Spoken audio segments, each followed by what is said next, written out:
ओम साई राम जी, प्रणाम है आप सबको। आप सबके हृदय में बसे हुए साईं को मेरा नमन है, अभिवादन है, आलिंगन है। उम्मीद करती हूँ आप सब लोग खुश होंगे, स्वस्थ होंगे और मस्त होंगे। ठाकुर जी की एक बहुत प्यारी कथा है उनके भक्तों की। ठाकुर जी का एक भक्त था सैजो बाई। वो ठाकुर जी से बहुत प्रेम करती थी। एक दिन सैजो बाई ने अपने गुरु को अपने घर भोजन के लिए आमंत्रित किया। अब गुरु को पता चला कि सैजो बाई ने मुझे बुलाया है, तो गुरु जी बहुत प्रेम से उसके घर आने के आमंत्रित को स्वीकार कर लेते हैं। और जब वो आते हैं तो आपको पता ही है, जब गुरु शिष्य के घर में जाता है तो शिष्य कितना उतावला होता है उनकी उस प्रार्थना को, उनकी सेवा भाव करने के लिए। उसके लिए उन्होंने, सैजो बाई ने बहुत सारा इंतज़ाम किया, खाना बनाया और पूजा की सामग्री, थाली सजाई, फूल माला, सुंदर सा एक आसन लगाया। अब ये देख रहे थे भगवान ठाकुर जी, सब देख रहे थे। ठाकुर जी ने कहा, आज तो सैजो बाई की परीक्षा होने वाली। भक्त की परीक्षा लेने के लिए हमेशा वो टेढ़ी टांग वाला तैयार रहता है। बस कहीं वो थोड़ा सा एक्टिव हुआ नहीं तो वो उसकी परीक्षा लेने के लिए खड़े हो जाते हैं। तो ठाकुर जी ने कहा, आज इसकी परीक्षा ली जाएगी कि ये मेरी आवभगत ज़्यादा करेगी कि गुरु जी की। अब गुरु जी भी दरवाजे के बाहर आ गए और उनकी सेवा करने के लिए अब उन्होंने थाली सजाई हुई थी बैजो बाई ने। सैजो बाई जब आगे बढ़ी तो देखा कि ठाकुर जी भी वहाँ खड़े हैं। अब तो वो थोड़ी सी हैरान हो गई कि किसकी सेवा करूं, ठाकुर जी की के गुरु जी की। धीरे से आगे बढ़ती और ठाकुर जी को आगे ले आती है। कहती, ठाकुर जी आप भी मेरे साथ बगल में खड़े हो जाओ, आज गुरु की सेवा में आप भी मेरे साथ दो। ठाकुर जी देखकर सैजो बाई को हैरान हो जाते हैं कि ये क्या कह रही है। ठाकुर जी सैजो बाई से कहते हैं, तुझे मैंने जीवन दिया, तुम्हें पता है इस बात का, और तुम सेवा कर रहे हो अपने गुरु जी की। सैजो बाई आगे से कहने लगी, मेरे को पता है कि ये जीवन आपका दिया हुआ है। आपने हमें चलना सिखाया, बोलना सिखाया, हर काम आपने हमें अच्छे माता पिता दिए, अच्छे भाई बहन दिए, अच्छा संसार दिखाया। लेकिन उस संसार में रहना कैसे है, इस शरीर को सदुपयोग कैसा करना है, ये मेरे गुरु ने मुझे सिखाया है।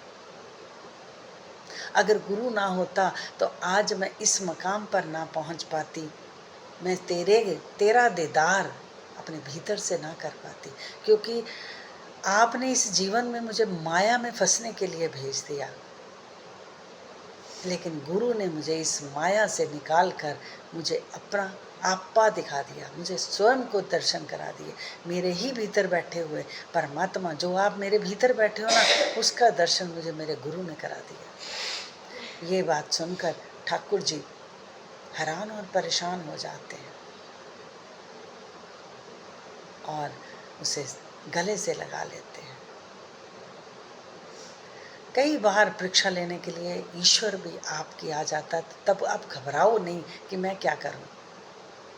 इसी तरह की एक छोटी सी और कहानी है। एक बार एक भक्त के पास गुरु आते हैं और आते हैं तो कहते हैं कि भोजन के लिए उसे बुलाया हुआ था, आ गए। ऊपर से भगवान जी भी आ गए, ईश्वर जी भी आ गए। जब वो आते हैं तो अब कहते हैं कि पहले किसको बिठाया जाए, भगवान को कि गुरु को। तो ये किसी ने सही कहा है ना, गुरु गोविंद दोनों खड़े काके लागू पाए, बलिहारी गुरु आपने जिन गोविंद दियो मिलाए।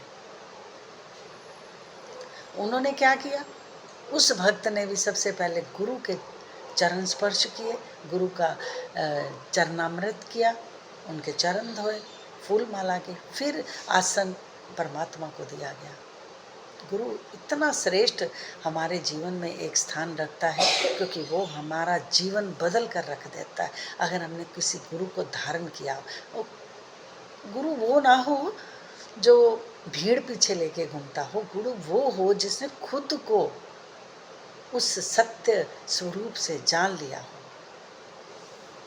उस सत्य का दीदार हो चुका हो, जिसने खुद को जान लिया हो, वो गुरु जो आपको भी जनाने में, आपको भी उस ईश्वर के दीदार को जनाने में, आपके भीतर से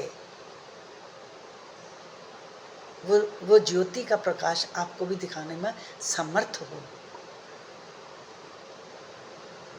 वो है पूरा गुरु। तो ऐसा गुरु जिसने गुरु के बताए हुए मार्ग पर चलकर आप अपने ही भीतर से उस परमात्मा का दर्शन कर लेते हो, फिर वो आपकी परीक्षा लेने के लिए सिर्फ आते हैं कि ये क्या करता है, गुरु को अहमियत देता है कि नहीं। तब हम मानव तन में रहते हुए गुरु को वो आदर नहीं दे पाते, क्योंकि वो तो परीक्षा लेने के लिए आता है। तो हमें लगता है भाई ये हमारे साथ कैसे षड्यंत्र रच रहा है। तब अगर आप उसमें से पास हो जाते हो तो आप उस ईश्वर के, उस ठाकुर जी की कृपा के भी पात्र बन जाते हो।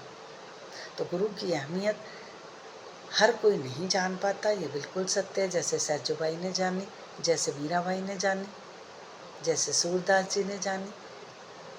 आज हम प्रार्थना करेंगे कि ऐसी शक्ति, ऐसी मत हमें भी दो कि हम भी उस गुरु के दीदार को समझ पाएं, उनकी बातों को जान पाएं और अपने ही भीतर बैठे हुए ईश्वर का दीदार कर पाएं। ओम साईं, साईं भले कर रहे हैं।